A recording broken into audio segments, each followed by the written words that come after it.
What's going on, guys? You are being blessed with the real Jason Duncan, the host of The Root of All Success. He is the guy, man. And you guys, if you're listening, you are being blessed right now. Your ears are literally being blessed because this guy has a lot to say and a lot of knowledge. So, y'all check out my guy, the real Jason Duncan, the host of The Root of All Success. Welcome to The Root of All Success with the real Jason Duncan. A podcast that explores how the world's most powerful entrepreneurs unlocked success and how their stories can help you do the same. A successful educator turned entrepreneur, Jason has built multi-million-dollar businesses that have been featured in Inc. magazine and Entrepreneur magazine. His life's mission now is helping entrepreneurs live what he calls #the exit lifestyle. Introducing TEDx speaker, mastermind leader, author, entrepreneur, cigar aficionado, motorcycle enthusiast, and host of The Root of All Success, the real Jason Duncan. The real Jason Duncan. Welcome back to another edition of the show. I am the real Jason Duncan. I've got Hanz Fequiere on the show today. Probably the coolest name of anybody who's ever been on the show, Hanz Fequiere. It took me a while to learn how to say that name, but his parents were Haitian, so there's a lot of French influence here. But he is the CEO of Constant Care EMS, Constant Healthcare, and he has a restaurant in Lenox Mall in Atlanta called And Cheese, ATL.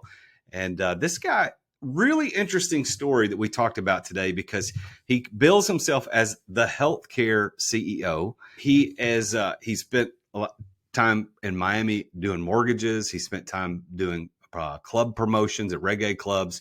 He was cleaning houses on the side while he was a firefighter for a while. He was doing taxes while on the side while he was a firefighter.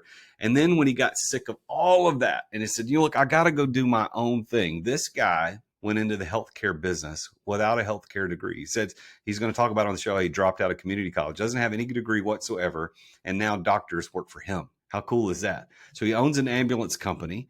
This whole idea of this non-emergency medical transportation and emergency medical services, it's an interesting hidden industry, which we're going to talk about on the show. And you're not going to want to miss his definition of what success is. It comes towards the end of the show, so you got to stay all the way to the end to get it. But his definition of success is one of the best I've ever heard.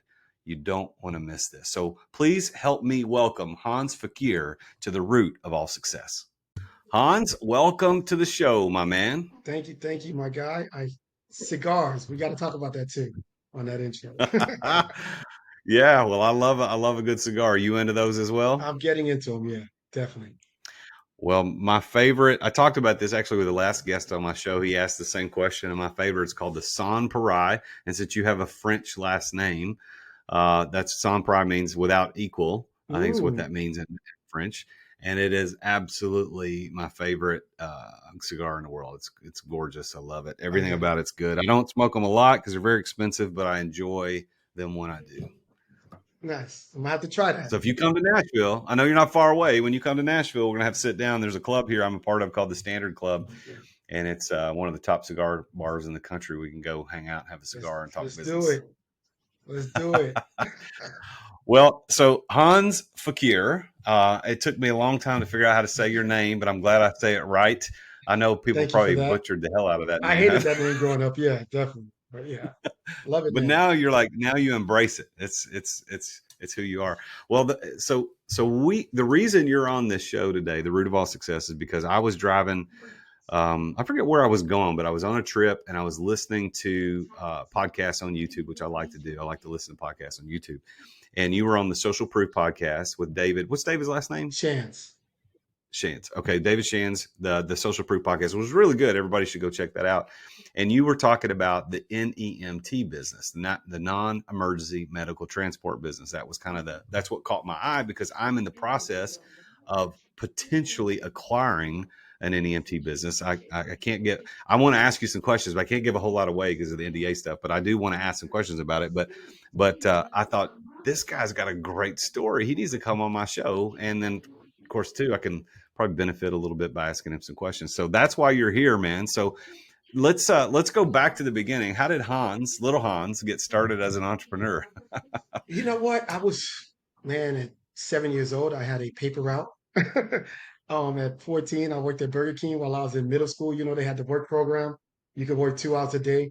I was blessed to have both sides, right? My mom was a stay-at-home entrepreneur. She traveled the country and she would buy fine linens and she would open up a little shop. Like she was the originator of the pop-up shop, like, right?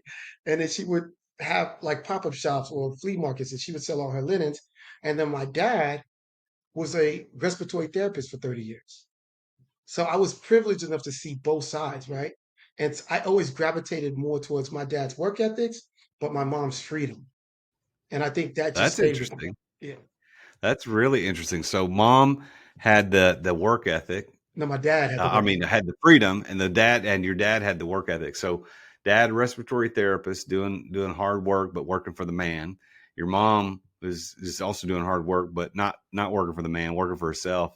So you saw both sides of that. But you actually, did you start out your adult career as an entrepreneur, or did you start with the firefighter stuff? I started in my adult career as a mortgage broker in Miami, Florida. But even while I was a mortgage broker, I was a club promoter. So I always had one foot into entrepreneurship.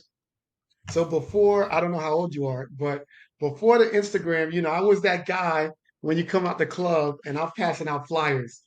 And, the pretty women will take the flyers and throw them on the floor, which helped me I was used to rejection. I just always wanted to do something more. And I got into nightclubs and club promotion just because I was sick of paying. I loved going to clubs, but I would go Monday through Sunday. And I told my brothers one day, I was like, all right, that's it. Starting next year, I'm not paying. And I just started passing out flyers while I was doing my mortgage broking, while I was a mortgage So broker. club promotion and mortgage broker, that those don't seem to match, but if they work, they work. So with the mortgage stuff, were you working for a mortgage broker, just kind of hawking loans, loan originator, that type of thing? Is that what you were doing? Yeah, I was blessed enough to be a mentee. I had a mentor that owned, several homes, and he took me under his wing, and he would let me process loans. And then sooner or later, he said, "Hey, you have to go to get licensed." And once I got licensed, my first deal I made like 10,000, and I had a decision to make. Can I still work for him and get paid hourly and watch him help him make all this money, or can I take this 10,000 and use that as motivation? So I walked into his office one day and said, "Man, I'm gonna do this on my own." So being a mortgage broker is almost you're an entrepreneur because if you don't make money, you're not clocking in. You got to hustle and make money. You got to close loans. They're not given to you. So to answer your question, in Florida, it's not like I worked for a bank. I was my own independent mortgage broker. So it's like being a realtor and you're working under a broker, right? So in Georgia, you could do the same thing, but I was working for an independent mortgage broker. So I had to go out there and find loans. So you were doing that, and I've got a lot of friends that are in that business. As a matter of fact, I'm part of a mastermind that's primarily designed for mortgage brokers and real estate agents, and I'm one of I think there's two of us in that mastermind that are not in the mortgage or real estate business. But it's an interesting industry. I had the opportunity when I was in my 20s. I had a guy at our church offered me to get into his mortgage broker company. He's going to teach me how to do it. And I said no. And I'm looking back now and thinking, man, some of the dudes who earn more money per year out of all the people I know are in that business. It's insane how much money is in mortgage brokering if you're doing it right at a high level. And before 2008, they weren't regulating the as many points, right? So you could charge 3 points on the front and 3 points on the back. So you're making 6% of 400,000, 500,000. I mean, my average take home was 20K a month. Like, and every Saturday morning, I would literally go park at a high school and knock on everyone's door. Like, I did this for like months when I first got in. And I would say, "Hey, I'm a mortgage broker. My name is Hanz. If you're refinancing or think about buying a property, I'll look over your paperwork for free. I'm not going to charge you." Right? Sorry about that. I'm not going to charge you. It's like a cricket jumped on my knee. I said, "I'll look over your paperwork for free." And some people were like, "Seriously?" I'm like, "Yep, no gimmick. This is my card. I work for a company called the Mortgage Experts of South Florida." And I started just doing that. Even when I was making money, I'm still knocking on everybody's door Saturday morning. So there's your dad's work ethic coming through, huh? Yeah, I And guess then so. and then you've got the club. And what type of clubs did you like to go to in Miami? What was Reggae your clubs, man. thing? The reggae clubs are Reggae. like you get the Latinos, the Caribbean vibe in Miami. It was just, and in the 90s, that's all you saw was reggae clubs. So I had no choice but to go to like reggae clubs, you know? Yeah, that was the thing. It wasn't, you either had reggae clubs or Hispanic clubs, like Latin nights. There's like no hip hop clubs, nothing else. It was one or the other. Well, Yeah. I haven't really spent a whole lot of time in Miami. I love the Florida Keys, and you got to go through Miami to get there, but I've not really spent a whole lot of time there. But you moved out of Miami to Georgia. Why did you move out of Miami? I um I saw the writings on the wall. You know, you saw a lot of banks closing down because that was 2007. So that was a turn of the stability in the real estate business. You remember real estate's literally went downhill in 2007, 2008. I got into real estate in the mortgage business in 2004. So I got it when it was already peaking. And then when all these banks started closing, because back in 2004, we were doing loans. I didn't even have to see you. Like if you sent me your credit information, I could do a no doc loan and get you approved for a $600,000 house. Like it was crazy in the early 2000s. There was really no regulations on, that you had these interest only loans. You had all type of loans that people could get qualified for houses that they really couldn't afford, right? As long as they had the credit score. Well, when that bubble burst, I don't know if you ever seen this movie. Oh my God, it's a really great movie. It has so many actors in it. Is it Um, The Big Short? The Big Short. So I Yeah. lived part of that because I was in the mortgage business. So I relate to that movie so well. And in 2007, 2008, I saw the instability. I was married with two kids. I went to the fire academy in Florida. And I ended up doing mortgages for people in Georgia, and I really liked it. So I was like, man, let me try. I bought a house in Georgia, and I was like, I'm going to try to start here. And I applied for the fire department because I came here trying to do mortgages, and that wasn't going to work. So I applied for a fire department because I needed a job. It wasn't like that was my little boy dream. Well, I think all little boys grow up at least at one day in their life thinking, I want to be a firefighter, Yeah, or something like that. I remember in my early 20s thinking I wanted to do that too, but nevertheless. But so that's how you got into the medical field, even though not really. I mean, yeah, you're an EMT, which is important, and we need the first responders. So thank you for your service doing that. But yeah. so you did that for what, 7 years? 9 years. 9 years. You did Mhm. that. So you did that for 9 years. Now, what was your side gig? Because every firefighter's got the side gig. Everybody, because they do Man, 24 on, 24 off, or something like that. that's actually a really quite great question. When I didn't work at the hospital, at this time you're only making like 38,000 a month. I mean a year. It was horrible. I mean, half of us firefighters were divorced. So, Oh, child wow. support. I was cleaning homes of rich white people. Like I was cleaning toilets. I'm not lying. Like I had a friend, man, God rest his soul. His name was Brian Waits, and coolest guy. The majority of the fire department was all white, so it was like 7 blacks in 2007 out of 300 firefighters. So all my closest Wow. friends were white. So Brian was like cleaning homes, and I'm like, hey, Brian, I need extra money, bro. And I'm going to these $1 million houses, man, cleaning toilets and vacuuming, and I did whatever I had to do, pressure washing. I did whatever I had to do to get it. I try Now to. I remember you saying that. Now you talk about you were you were in this guy's house, this rich white guy's house. You're cleaning his toilet, going, man, there's got to be a better way. Yeah, man. And his wife would get mad at me because I didn't leave those lines on the carpet. I'm like a grown ass man, and you're telling me to read and vacuum your carpet over because the lines, are not there. I'm like, this is not it. All right. So when was the breaking point? When did you go, that's it? I've had enough. I've got to do my own thing. I got to do a business again. you know, the desire, it was burning, right? It's everyone can relate, and I know you can relate. Like before you did this podcast, I always tell people they have this little flame that they can't figure out what it is. Some people can't, some people can, right? I had this little thing burning in me.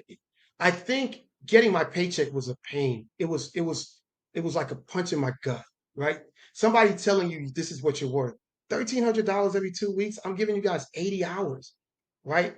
And so and not only that, I got to ask Lieutenant Duncan, can I go on vacation? Hey, Lieutenant Duncan, I'm going to my son's soccer game. Is anybody available that'll switch with me? Or if you don't have any sick days, you can't be sick. That makes no sense. Like, I'm sick. Yeah, you don't have any sick days. You got to come to work. I think all that just ate at me. And in the fire department, what they'll do is say, well, why don't you stay 10? And I would tell people, if I stay 10, I'm going to just convince myself to stay 15. And by the time I blink, my life is going to be over. Right. The fire department's not what it used to be. What it used to be, it was based on tradition. And you and I would be firefighter buddies in the same station for 15, 20 years. Now they will take a bunch of a fire station and break it up. They call it a basket turnover. And so when they did that, these guys have been in my wedding, and they did everybody's station. You're going to this station. I said, if I'm gonna go to a new station, I might as well start a new job. Because now I'm gonna be with people I don't know, and you're taking away, if we're gonna go through the crap, and we know that we're going through the crap with our pay, with our benefits, I'm gonna go through the crap with these guys. You took all the emotional investment out of this situation. So I woke up one day, and this is what happened. When I got interviewed for the fire department, I said, I promise you guys this. If I ever wake up without the desire of working here, I'm going to quit, because I'm doing a disservice to my community and my fellow employees. There was an old guy walking down the road, Highway 155 in Henry County, Georgia, and it was like 1:30 in the morning. And you've been in the fire department, you see the grunts, the disgruntled firefighters, that they don't have any emotion anymore. Somebody could be in a real bad situation and they're saying things that are kind of like, okay, I don't want to be like this guy. Well, one day this guy was walking down the road and he got creamed. And it's 1:30 in the morning. We get the first call, we're the first in, and I'm on the rescue that day. And usually, Jason, I'm CPR, I'm praying over the person. Like, come on, God, And this time I was emotional. So I'm like, okay, this guy, he died. And I knew he was going to pass away. And I'm in my mind, I'm thinking, all right, bro, just give him. I'm tired. I want to go back to the station. You know what I'm saying? I became one of those people I resented for that one day.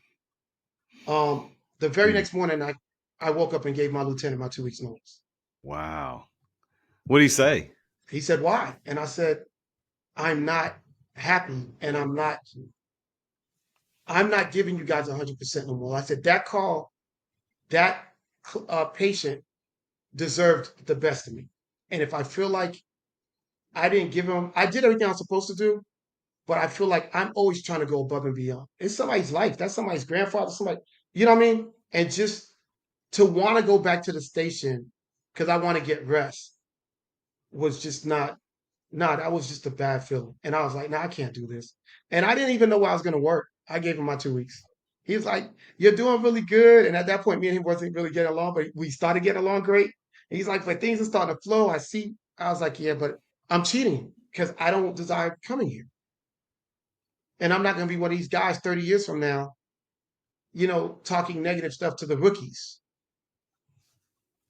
So yeah, he understood. Great. And then my chief called me and said, Hanz, why are you leaving? I said, look, I promised you guys this, and I'm going to be a man of my word. So what did you do? You had 2 weeks to figure it out. What did you do? I applied at an urgent care, and that was worse. I was like, this sucks. This sucks. Oh, you know what? I missed a big point. I did taxes. Really? Yeah, I did taxes for 9 years. I learned how to do taxes. I went to school to do taxes. And when that happened, I went to the urgent care. I lasted the urgent care all of 4 months. That was just, I'm talking about, you're really confined in a box, right? So during tax season, I took all my money and paid my bills for the year in advance. And I said, I'm gonna just do this. So I would make about 60, 70,000 from January to April. And I paid my mortgage, my car, my wife's car for the year. And then I said, I could do whatever I want to do because I still have spending. So that's what I did. And then my wife got tired of me playing video games after tax season because I had nothing else to do. So she told me to get a job. So let me get the timeline straight. So you were the firefighter for 9 years, and then you were cleaning houses on the side. And when you left the firefighting, did you do taxes or urgent care immediately afterwards? I was doing taxes while I was a firefighter. So cleaning houses. Oh, gotcha. Because taxes was only seasonal. Yeah. And then after that, and most of my clients were firefighters and police officers. So I was doing guys that I knew.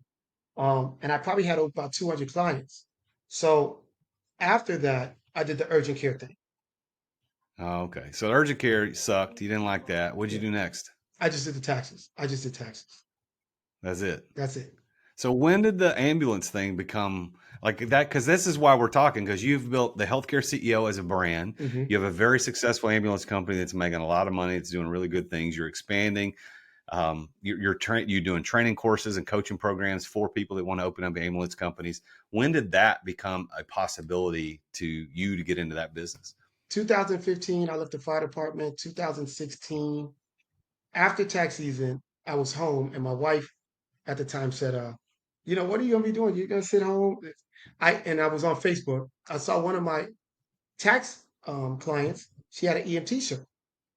And it was like, I said, hey, where do you work? And she said, I work at this place called uh, General Care or whatever, right? And I was like, she's like, they only have one patient, so they're probably not going to hire you. I was like, I don't care. I don't really need the money. I just need something to do. So I went over there, rinky dink. I mean, I don't want to talk about it, but I mean, just, it was a brand new startup, horrible trucks. Um, and they had one patient. And I told the guy, I said, listen, if I help you, because I did the, my background was kind of marketing, right? From the nightclubs to the mortgage broker. I said, if I help you expand, you got to give me a certain percentage. So in 3 months, I got him from one patient to 20 patients. So for those of you that don't know, one patient will bring you about with dialysis 5,000 a month. He went from 5,000 a month to 100K a month in 3 months. In the EMS community, it's pretty big, but a lot of people know of each other. So I was approached by another company to do the same for them, and I did it for them. And then I was approached by another company to do it for them. But then at that point, I asked the gentleman, I said, hey, I would really like a partnership. And he said, no, you don't need to be partners. I'll set you up with your own office. I'll do all this. And I was like, no, I'm out of here. Because, I was like, wait a minute, you don't want me to be a partner, but you want to keep me under you. So in 2016, I bought my first ambulance. And that's what got me into like close to 2017. So this company that had one patient and you got them to 5 and then 20, from $5,000 to $100,000. Were they, was it a non-emergency medical transport? What was it? And I wanted to correct you. I wanted to make sure, not correct you, but I wanted to explain that. So I heard you saying you might be buying, or you're interested in NEMT service, Right. right? So if you speak to someone that's in the field and you tell them that you want to or you want to start a NEMT, non-emergency medical transport, I'm going to think you're starting a wheelchair company. Right. If you say you want to start an EMS service, emergency medical service, then I know you're starting an ambulance company. I start ambulance companies for people. Here's the catch to it. We just provide non-emergency medical transportation. We use the Gotcha. ambulances, but we don't do 911. Not all of us. The majority of us, we use the ambulances. So we're licensed as an EMS service. We only provide non-emergency medical transportation. That's where the money's.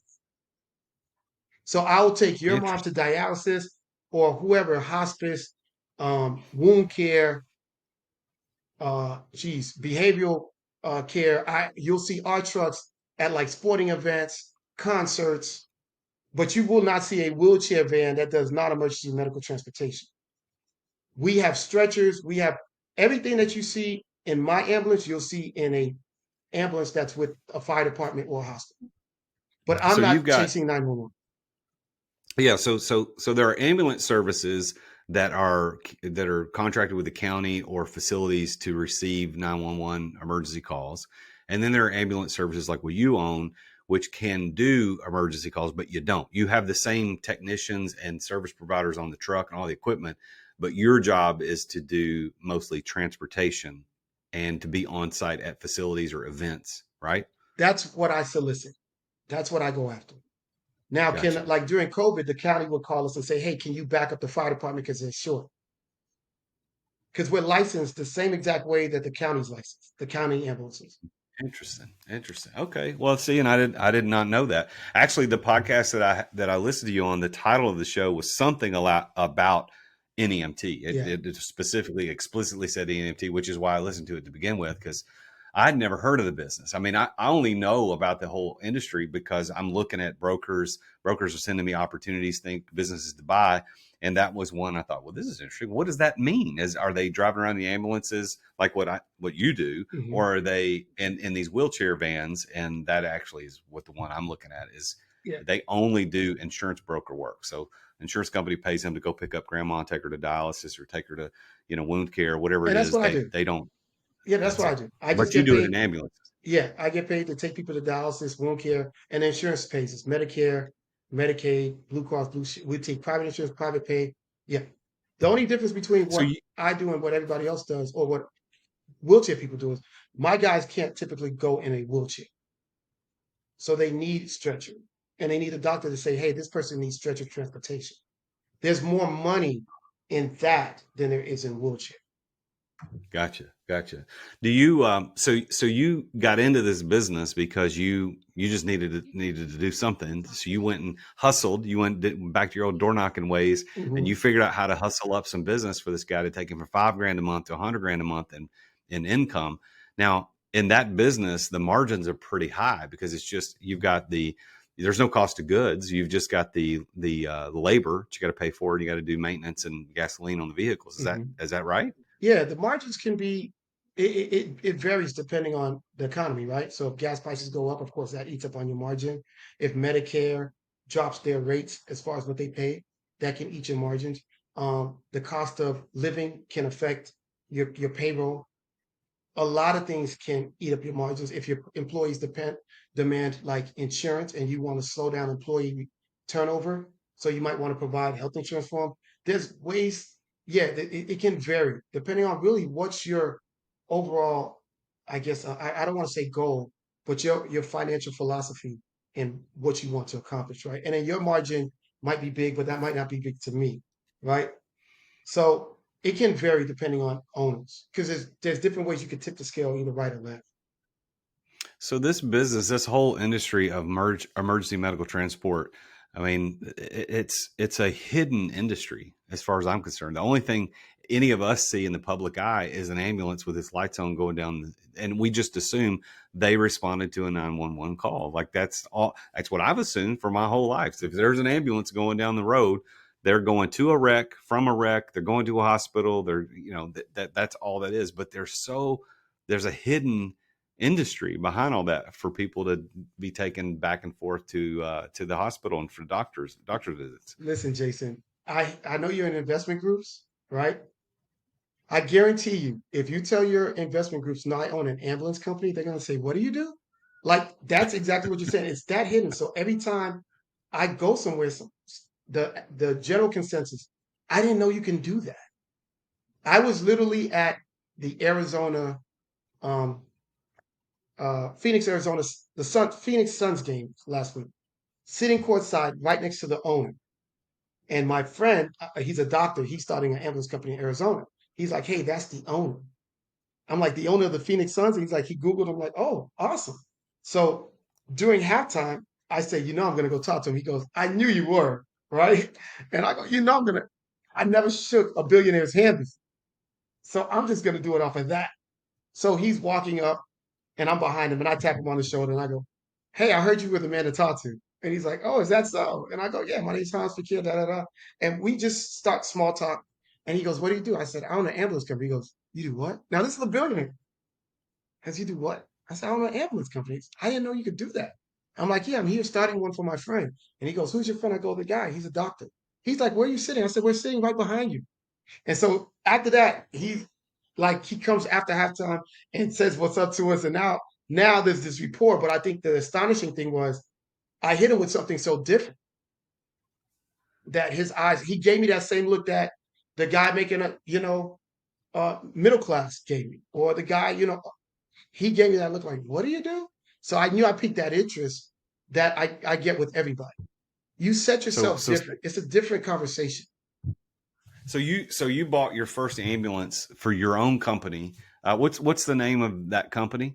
My company is Constant Care EMS. Constant Care EMS down in Atlanta, right? Yes, Down in sir. Atlanta. So you bought your first ambulance in 16, 17? Uh, 16. 16. You bought it in 16, and so you had one ambulance. Now, how long did it take you? Or what do you have today? Like how many I had people and how many ambulances? um at my peak, I was at 6 ambulances, 5 running and a wheelchair van. So 5 ambulances and a wheelchair van. So I still did the wheelchair. So keep in mind, this is another thing I wanted to say real quick. When you start the NEMT wheelchair companies, you can't provide the service I provide. But if you start a EMS company, you can always go down and provide the wheelchair service. You see what I'm saying? Oh yeah, that So makes sense. I was at 5 trucks with a reserve, and I was averaging about 120 a month. And I scaled down because I was the one doing everything, right? So I always tell people you got to find your happy place. Meaning, I got a guy who makes 248,000 a month, but he has 15 trucks, and he's always on the truck. So my happy place was I trained somebody to do exactly what I did, and I paid him a nice salary for me to never be on the truck. And I said, what do I got to do to get that? So I got down to 3 trucks, and I can still pay myself a comfortable living because I got other investments. So I tell people it's really depending on how big you want to scale and where's your happy place. Like my time is priceless when I'm with my kids. So what do I got to do that? Take a smaller salary and give somebody a really nice salary so they could do all that stuff. That's what I do. So at my That peak, I is was at the 5. exit lifestyle. Yeah. That's the exit lifestyle. It's what I talk about all the time. It's how do you exit the daily operations without selling the business? And Hans, you are doing that, man. So congratulations. You didn't even have to hire me as a coach to figure that out. So, so way to go, man. So you've got your happy place right now, but you're also doing quite a bit of coaching and mentoring. I mean, you're in Texas right now helping a friend to get his ambulance company started. So tell everybody a little bit about how you transition from the operator of a specific business in a specific industry to showing other people as the healthcare CEO how to do it. And I think before I answer that, I think people will always say, well, why does he help other people start the business in the same line of work that he's in? I have this saying that someone told me one time, what God has for you, no one can take, right? And the more you bless people, the more you get blessed. And that's been my business model since. But to answer your question, it's people would come to me and say, hey, how'd you get into this? And I was helping them for free, like in Atlanta. And then just the reaction, like I told you, that you gave me and people give when I say, I'm like, this is something that I have no college degree. All right. I went to community college and I dropped out after a year and a half of community college in Florida. And I make, and I love when people say, wait, do you work for the doctor? And I say, no, the doctor works for me. It's just conversations like that. And I'm like, you know what? This needs to get out there more. And there's a need for it, especially like during COVID. There was a huge need for it, right? Um, and even though it's your own private ambulance, you're still looked at as part of the government. Like when COVID hit, Medicaid gave us $80,000 right off the rip. Every ambulance owner. Let's take a quick break to thank our amazing sponsors for making this podcast possible. 40 years ago, you weren't in business unless you had your business in the yellow pages. You remember those things? And 30 years ago, you weren't in business unless you had a door-to-door salesman. 20 years ago, you weren't in business unless you had a website. And today, you're not in business unless you're doing social media content. Am I right? Social media content. Social media content in the form of like micro content, which is 30 to 60 second spots on Instagram Reels or TikTok or YouTube Shorts. That's the way business is done. As a matter of fact, that may be how you found out about this podcast or me as a business coach. This medium that we're using today to communicate what we do is vitally important. And just recording yourself isn't enough. You've got to do it right. And my friends over at Story do it right. And one of the problems with doing it wrong is that you sit around thinking, well, what the heck am I going to record? What am I going to say? How am I going to say it? Like, I don't know what to talk about. Well, Story takes all of that away from you. Stop wasting time trying to come up with content because Story will send you a video prompt on what to record. You can pick the categories you want to record in, whether it's real estate, entrepreneurship, finance, relationship, leadership, life insurance. It could be anything. Don't waste time on that. And by the way, if you're not confident in talking on video, or if the video editing portion takes up way too much of your time, Story will edit the videos to perform well on social media. They add the subtitles, the pop-ups, the zoom cuts. They remove all the filler words like and and. They remove the awkward pauses. And then they take that video and post it for you. They write the captions, they add the relevant hashtags, and they post it on the platforms that you care about the most. It's exactly what you need to be in business today and to be successful at it. So if you want to learn how to do social media the way the influencers do, you need to go to therealjasonduncan.com/story. And that's story with 2 Y's. Why? Because they're awesome. Go to therealjasonduncan.com/story. That's STORYY for 10% off your first 3 months to try Story out. You're going to thank me later. I love talking about this sponsor because it's oftentimes a lot of people talk about sponsors on their shows who have sponsors and they either don't use them or they might have used them once and they're not really in love with it. They just take their money. And certainly there's nothing wrong with that. But this sponsor, this one of my sponsors of the podcast is Story, STORYY. 2 Y's. Why? Because they're awesome. If you've ever wondered how these influencers do their Instagram Reels and their TikToks and their YouTube Shorts to look so amazing, where they've got the zoom cuts and the pop-ups and the on-screen illustrations, whether it's cartoons or actual images or videos that get responses, that people go, ooh, I want to talk to that. If you want to know how people do that, that is exactly what Story does. They take your videos and they make you look like an influencer. They make you become an influencer. And they will post it for you. They'll write the captions. They'll add the relevant hashtags. They put it on the platforms that you care about the most. And after that content's posted, they take it even one step further to boost it to your past clients, your leads, or anyone that you want to target. And they even have someone log into your social media profile to engage with other people's posts to drive engagement on your profile. Story truly takes the headache away from doing social media content from start to finish. And they have a mission to help people nurture and cultivate their relationships by sharing your message digitally. And they even have an app that makes it easy to upload your content and track everywhere your video is at. And I've been using them for a long time.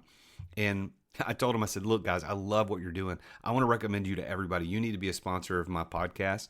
And so they're a co-sponsor of this podcast.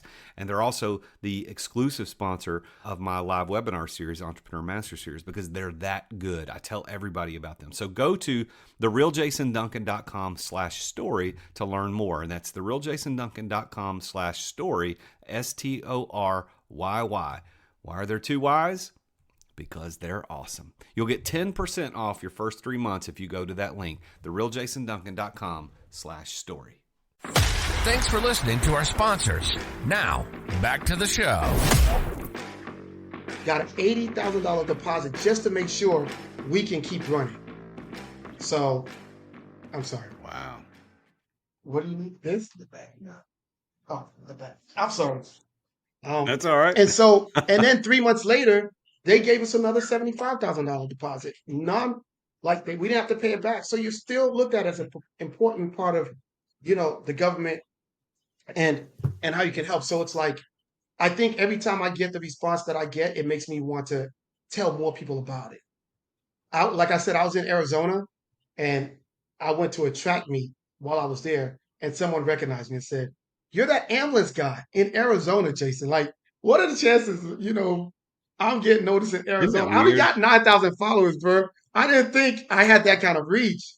And maybe it is from the podcast, but it's an opportunity for just every average person to make a substantial living. I don't want to keep dwelling on the money because I want people to understand that I got into this business not only because I was good at it, but both my parents suffered from dialysis. And they both passed away. I lost my dad last year and lost my mom 2 years before that. And they both were on dialysis. So this has a different level of meaning for me. And I definitely take on mentees that understand that it's not about the money. It's about putting the customer service aspect back into transportation. The money's going to be there. I've only had to advertise one time in my life. And because I drilled my employees on customer service, we never had to advertise again. Right? Because I tell my employees, you take care of the patients, I'll take care of you. Don't ever let money be a factor. And my patients are some of the highest paid. And like I said, that's me finding my happy place. Because if I pay them well, that's less call outs, you know? Yeah. So I just love teaching people and to let somebody do something that can be generational, where you can leave this company, put the company in a trust, leave it for your son or your daughter, whoever. It's something that everybody can make a honest living. Your impact that you have on your community speaks for itself. And this is recession proof. I get this question all the time because everybody went into the big trucking boom, right? And I get one person once a week that's leaving trucking and coming to the EMS world, and they're like, "How stable is it?" And you think it's gonna be around long? I'm like, is there a McDonald's in your neighborhood? Is there a Popeye's chicken? Do people still smoke cigarettes? Are liquor stores still available? Is there still pollution? Do people still get in car accidents? Do people still age? As long as all those things are still here, yeah, we'll still have a job. And every time I see a motorcycle speed past me at 100 miles an hour, I go, oh, job security. You know, you see that long line at Oh. McDonald's? Yeah, okay. So speaking of McDonald's, you are also in the restaurant business Yes. as well. So tell everybody about your restaurant you've got in Atlanta. I have a gourmet grilled cheese restaurant in Lenox Mall, one of the high-end malls. We're right next to Bloomingdale's, and we sell gourmet grilled cheese sandwiches. Gourmet, like one of our sandwiches, we call it the ATL for Atlanta, and it has cornbread, mac and cheese, and collard greens in the sandwich. That's our number one seller. And all of our sandwiches are Corn. named after a district in Georgia. So we have the Vinings, the Buckhead, the Midtown, and the restaurant was actually a fluke. My cousin asked me, he's been a chef for 30 years, to invest, and I told him no. And he chased me around for like a year. And finally, he made me a sandwich. And I was like, oh, we might have something here. And we invested. He got out of the business. I ran it and I took it over, and it's been going great. We're looking at opening up 3 other locations this year. So is this your concept or is No, it part of a larger franchise? it was his concept. He was making dinner. He's been a chef for 30 years. He was making lunch for his girlfriend and decided on making a grilled cheese sandwich. And I'm not going to even though he's not part of the business, I'm not taking that credit away from him. It was his idea. I came No, up with the yeah. names. Yeah, but what I mean was it's not a franchise. This is your concept. I mean, you Yes. guys own this. You came up with it, and like when did you start? When did that start? What year? Uh, we started in COVID, 2020. Yeah, We I thought started that in was the what I middle remember of hearing. COVID, and it worked out great because we're not in the food court. We're in a standalone uh, storefront in the mall by Bloomingdale's. So we got the people that didn't want to be in a crowd coming to our restaurant. And then social media has been a godsend for us. TikTok, because people come into our restaurant now just to post. Wow, that's Yeah. cool, man. Yeah. That So is that's, cool. So congratulations thank you. on your success. And so this has been a really interesting conversation.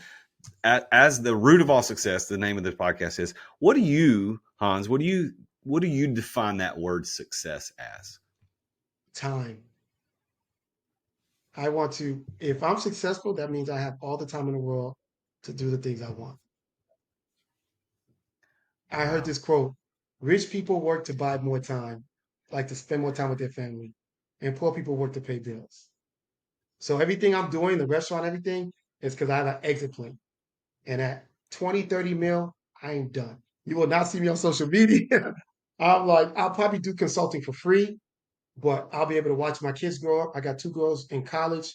I would want to stop by their college and I do that now, but I even want to do it. I want to even have more time to do it. Like I said, I lost my So parents in less than a year and a half away from each other. And they, if that didn't nail in the concept of you can't buy time, my mom was fine. And then we went to the hospital and they said she had 6 weeks. She had cancer. And I tell people it felt like somebody took an hourglass and just did this. And so now I think about that. I'm like, I don't take anything for granted. I want to spend as much as time as I can with my family. My son's traveling with me now. He's on spring break. He's only 7. So wow, that's great, man. Well, so by that definition, do you consider yourself to be successful? harshly. I'm almost there. I'm almost there because I am doing what I love. Yes, I think so. Well, I congratulate you on keeping the main thing the main thing. I always talk about in my coaching classes that time is a non-renewable resource, and you should trade renewable resources like money for non-renewable. I So if love you it. can take money and buy time, you should do it, but don't use time to buy money, because that you can't. That's a bad trade.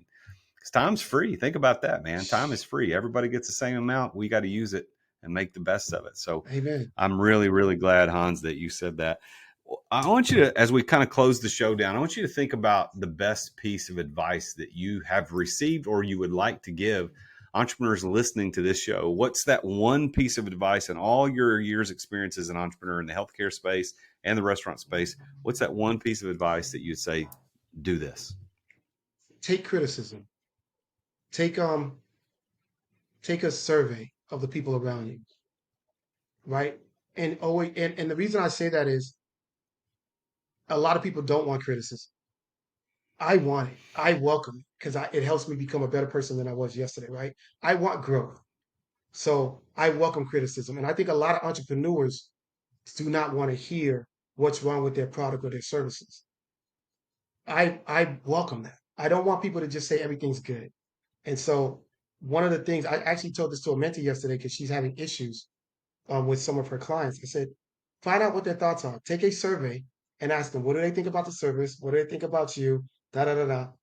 And do a proper evaluation of what you're doing. And I don't think people want that mirror to be held up in front of them. Many times I tell Yeah, a people they lot of want a people mirror heard that that. um, is not transparent, right? They don't want a mirror that shows their reflection. They want a mirror that they can just see through. I want a mirror that's going to show me my flaws. Hmm. Well, I think that attitude is something that we could all learn from, because if we can't take the criticism, it's going to be difficult to grow, because it's only through those times that you can see what needs to grow and what needs to change. So, all right. So if you want to get in touch with Hanz Fequiere, you can reach him at thehealthcareceo.com. That's thehealthcareceo.com. It's been a great conversation. He's also on Instagram, and I follow him. He's got some pretty cool stuff on Instagram.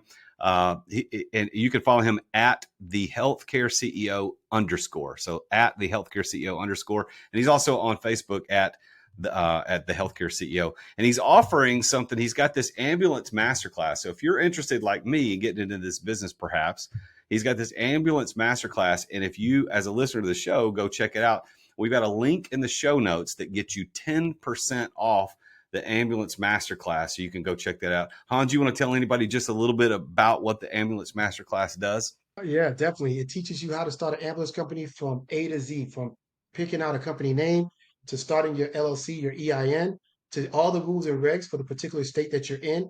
The ambulance masterclass actually has the application for every state. So it tells you about recruiting employees, about how to set up your office, how to account for Medicare. Everything, we left no stone unturned with this class. Once you're done with it, you will know how to start your own ambulance company. All right, that's good. So check that out at thehealthcareceo.com. And the link to that specific discount, the 10% off that masterclass, is going to be in the show notes. So check it out. Well, congratulations on all your success, and I appreciate Thank you you, sir. coming onto the show. I know we need to stay in touch, because I probably got a lot more questions I want to ask you about this, but I thank you got for you. doing this. I appreciate you so much, and let's stay in touch. And when you come to Nashville, let's get together and smoke a cigar. Let's do it. Let's do it. I got you, my friend. Thank you so much. I feel blessed. I appreciate it. Well, there you have it. Another very successful entrepreneur about his journey to success. And I love his definition of success.